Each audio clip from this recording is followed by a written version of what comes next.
So siya kasi yung mga kabayan, nag-edit. Ah, kung mayroong problema, siya kasi yung ng cellphone. Kasi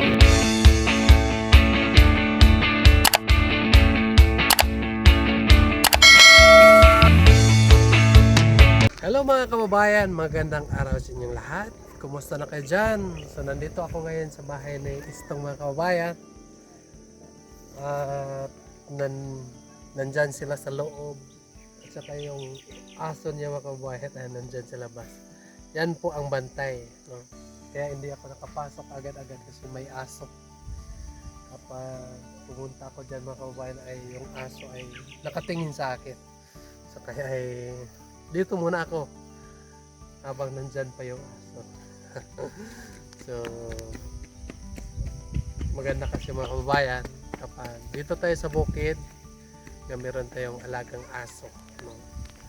Para kapag merong mga masasamang tao at saka yung hindi masamang tao mga kababayan, so makabantay tayo, no? Para maka-alert tayo mga kababayan nga may tao sa labas. Tulad dyan, no? Andyan yung aso. Kapag gabi ay pag punta tayo dyan, so sigurado nga mag-aw-aw yung aso. So malaking tulong din yung aso mga kabayan, lalo na kapag dito tayo sa bundok.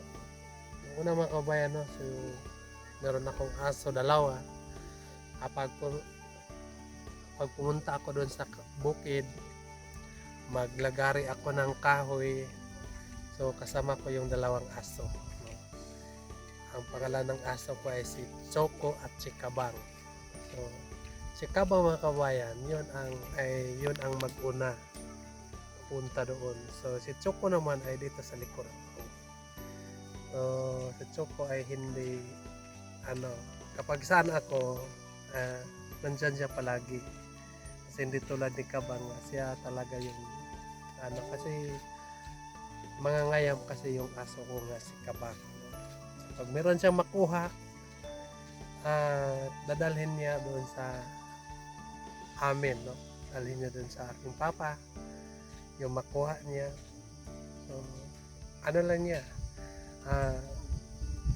kagatin niya yung makuha niya at dadalhin doon sa bahay. So ganun, may isip pa rin yung aso mga kabayan. Kahit aso sila, kapag alagaan mo sila at hindi mo silang ituring hayop, so may isip talaga yung aso. So, ngayon mga kabayan, puntahan natin si Istong kasi may nagpapadala ng konting tulong, bigay daw sa kanya mga kabayan. Galing po ito kay tita and tito ng USA, yung nagpadala ng package kay Neri at kay Mia mga kabayan. So nagpadala din sila ng tulong. Nagpadala din sila ng allowance sa amin kay Istong, pabigay din doon sa aking mama at sa aking kapatid. At saka na magpabigay din siya kay Kuya Jimboy mga kababayan. So meron tayong merong pabigay kay Kuya Jimboy na 5,000 para sa kanyang gamot mga kababayan. So abangan nyo na lang ang pagpunta ko doon sa ilan ni Jimboy. Dito muna tayo mga kababayan. Bisitahin muna natin si Istong. Kasi po mga kababayan ay si Istong ay siya yung isa kong mga paa at isa kong mga mata. Kasi kapag wala po si Istong ay mahirapan talaga ako mga kababayan sa pag-vlog. Pag wala si Istong mga kababayan ay mapipilayan talaga ako, no? So buti na lang mga kababayan ay hanggang ngayon ay nandito pa rin si Istong kasama ko. So may pagpatuloy pa rin namin ang aming pagmimisyon, pagtulong kahit kunti, basta kayo makatulong tayo sa mga kasamahan natin dito sa kabukiran. Dahil po mga kababayan ay kahit maliit ang matulong natin pag galing sa ating puso ay malaki na yan. So, nga bagay para sa kanila mga kabayan. So, ngayon ay nagpapasalamat po ako sa aking pamangkin nga nagtulong sa akin sa aking pag-vlog. Nagpapasalamat din ako mga kabayan kay Sir Paul sa buong PB team sa kanilang pagtulong sa akin. Kung hindi po dahil sa kanya mga kabayan ay hindi ninyo kami makikita. So, hindi mabago yung mga buhay namin kasi mga kabayan ay masabi ko lang sa aking sarili na nagbago talaga yung paghahanap buhay ko. Dahil nung una po mga kabayan ay lagi lang po ako dun sa bukid, no? Lagi lang po ako na puputol ng kahoy para makapili ng bigas. So ganun lang talaga ang buhay mga kabayan noon. So ngayon mga kabayan ay dahil nagkita kami ni Sir Paul ay nabago yung takbo ng buhay, iba na yung hanap buhay mga kababayan. Kung hindi dahil sa kanya at kung hindi din dahil sa inyo mga kababayan nga laging nandyan suporta sa amin, so hindi talaga namin magagawa ang lahat. So maraming salamat din sa inyo nga mga subscriber namin na walang sawang nagasubaybay ng aming mga vlog ng PB team. Sana po mga kababayan, huwag natin kakalimutan na panoorin ang mga vlog namin, lalo na kay Sir Paul, para marami pang matulungan mga katutubo dito sa ating mga kabukiran, lalo na doon sa mga malayong lugar. Meron pa kasing hindi namin napuntahan ng mga katutubo din mga kabayan nga mas mahirap pa talaga dito sa amin. At sa mga kababayan, no, papasalamat din ako, no. Hindi ako magsasawa ng magpapasalamat po kay Sir Paul dahil po ay kapag hindi talaga kami nakikita ni Sir Paul mga kabayan, hindi magagawa itong bahay ni Isto, no. So nakita natin itong bahay ni Isto mga kabayan. So meron na siyang bahay, no. So meron na rin siyang asawa. Ay, asawa! Yung asawa na Isto mga kabayan noon. Meron na siyang asawa daan. Joke lang. So may bahay na siya mga kabayan. So malaking tulong po para sa amin mga kabayan. At saka maraming salamat din sa lahat ng mga sponsor namin. Sana po ay mag-ingat kayo dyan palagi. Magdasal tayo palagi ng Panginoon. Ngayon mga kabayan, so pasok tayo doon sa bahay ni Isto. Kasi medyo madilim na. So ibigay natin tong konting allowance para sa kanila mga kabayan, para makabili sila ng isda. Kasi may isda nga parating dito mga kabayan. Nung una kasi yung isda, ang alam ko lang sa isda ay nandun lang sa dagat. Pero ngayon ay ang isda na ang sumugod dito sa bukid, no? Ang isda na ang sumugod dito sa bukid. At mag-announce pa, isda mo diya, isda, isda. Nandun na yung isda mga kabayan. So tara na, puntahan natin sa stock. Yung mga kabayan, so pasok na tayo. Dito tayo sa bahay ni Stone.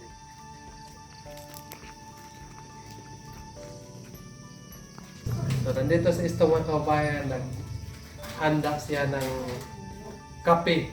Ano, handa? Nag-ready? Nag-ready. Oo, nag-ready pala. Nag-ready siya ng kape mga kabayan.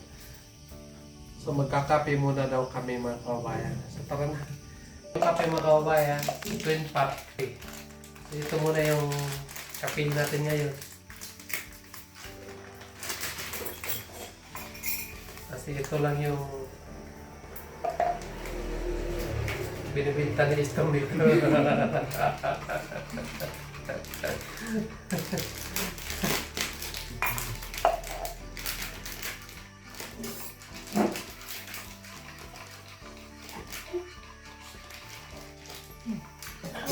So, kape muna tayo mga kababayan dahil malamig. Ito lang talaga yung tawag dyan, yung pag malamig dito sa atin, hapon at umaga, maganda kasi magkape. So, kaya ay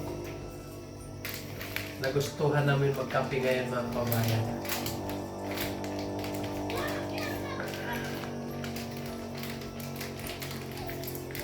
So, ito din yung kapatid ko mga kababayan. Bakit nandito ka?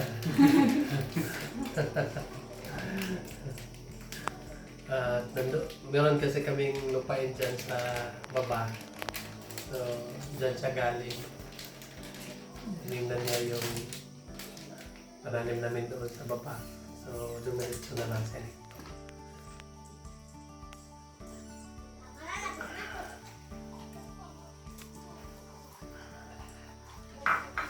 Buti may kurente na kayo dito. Inuna ko muna kasi walang ilaw dito. Mahirap pag walang ilaw. Pag walang ilaw, hindi tayo makita. Pilay ba yan? Sa tao ng kurente. 12K ang nagastos. Buti kasi dito mga kabayan, kahit bundok ay may kurente na. At saka may simento na po simentado na po yung daanan natin. Dito lang nung unang mga kabayan, sobrang hirap po yung daanan dito.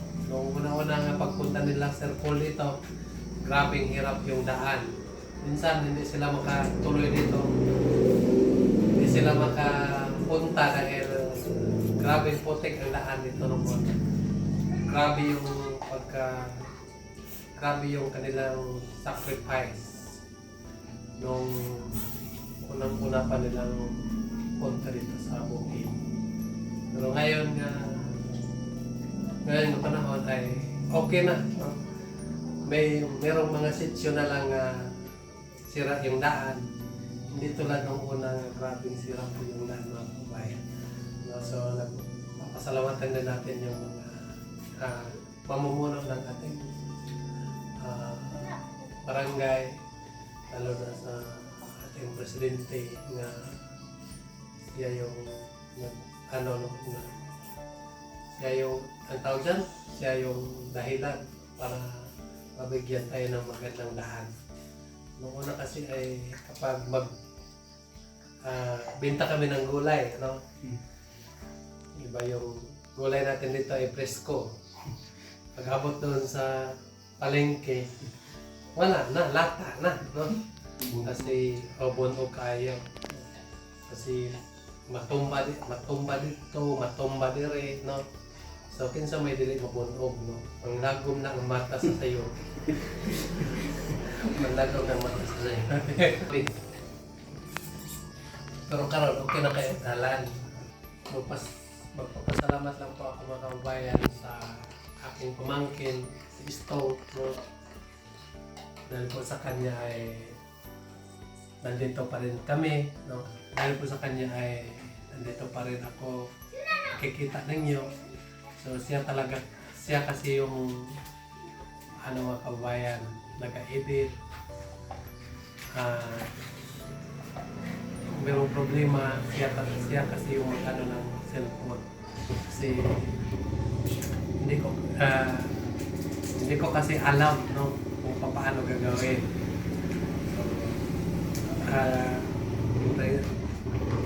Maraming salamat sa iyo. Sana po ay huwag kang magsawa magtulong sa akin, no?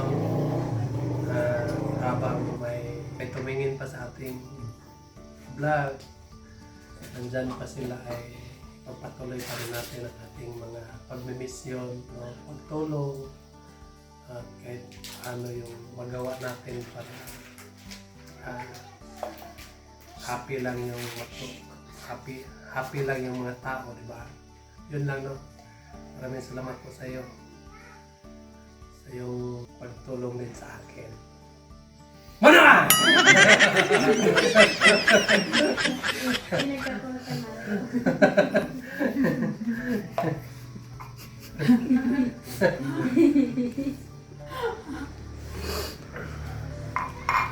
Ito po mga kaubayan, ang Sir Paul po at yung buong PB team. Hindi kami palagi magkasama. So, nandun lang sila sa Davao. So, mabuti na lang ay nandito sa Isto. So, kasama ko palagi araw-araw. So, kaya ay kahit papano ay may pagpatuloy pa rin namin yung pag-vlog namin. So, kapag nandito naman po si Sir Paul sa Davao, so, magkasama naman po kami nila Sir Paul. Abangan nyo na lang mga kaubayan ang mga susunod ng mga kaganapan namin kapag po kita-kita naman po kami ulit sa team. Minsan mga kaubayan ay hindi rin ako magkasama sa kanila dahil meron magpapatulong sa akin tulad nung nagpatulong yung maestro sa akin nga ipahatid yung estudyante doon sa Piatos. So meron kaming lakad sana pero hindi ako napasama sa kanila kasi may naghingi ng tulong sa akin kaya ay hindi ako napasama sa kanila. So sila na lang ang nagpunta doon sa pupuntahan sana namin. At saka mga kaubayan, nanghingi ako ng patawad doon sa dinala namin na package doon kay Mama ni Miri at doon kay Mia. So, tinutulungan ko kasi sila mga kaubayan doon. Dahil po ay madilim na. Ano na doon nila Mia, no? Ang oras kasi ay doon nila Mia ay alas 5 na. Tapos ang ulan naman ay papunta na. So kapag hindi ko kasi tinulungan si Mia, so abutan kami ng gabi doon. So ang ginagawa ko doon mga kaubayan, para madali matapos yung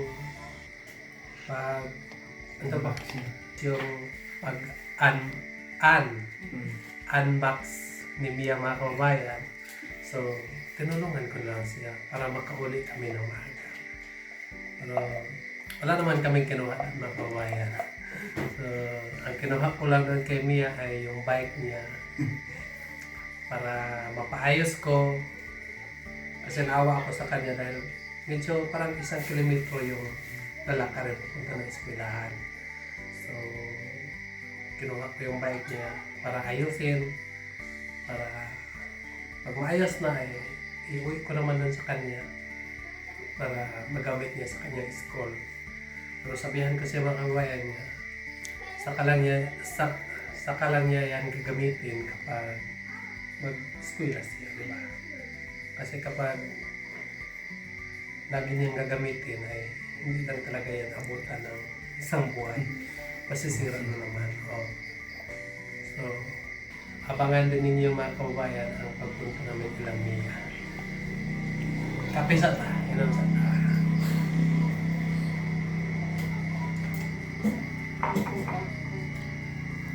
So yun mga kabayan, ibigay ko kay Stong yung naibigay na bunso. Yun mga kabayan, so ibigay ko kay Stong yung naibigay na sponsor namin ng kalit dito kay Tito and Tita ng USA. So bili mo lang ito ng bigas. So, magtulong na ito. Bigyan ka ng 4,000. Sana po ay katulong sa iyo.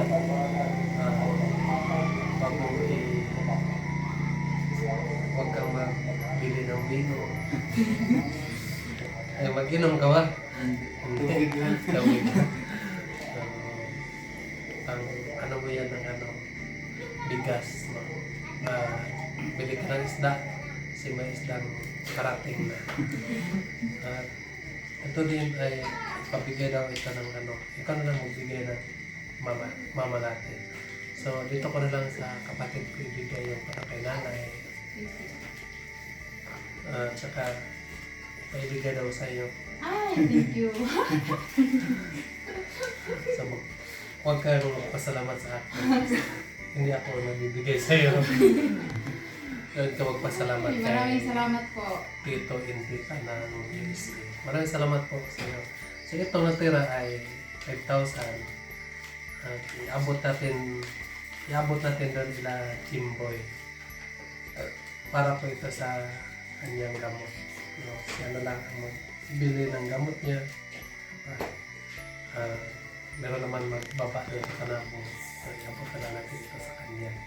Tsaka may gamot pa tayo noon na hindi pa yun naubos ngayon.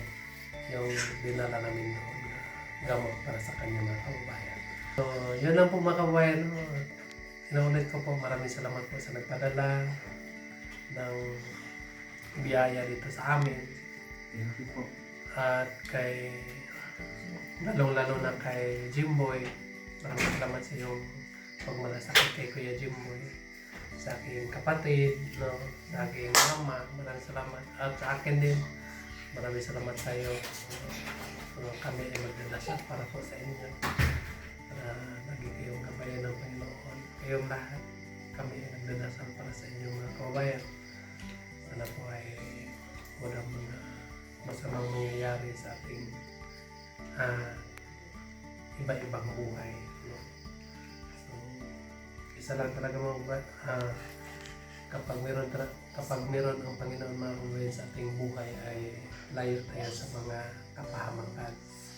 So, inuulit ko po, maraming salamat po sa inyo lahat na walang sawang nagasubaybay sa aming mga YouTube ng PB Team. At sana po ay huwag natin kakalimutan na suportahan ang PB Team vlog mga kabayan. So, abangan nyo na lang ang mga susunod na kaganapan ng mga kabayan. So, maraming salamat po. God bless you. Bye-bye. Thank you.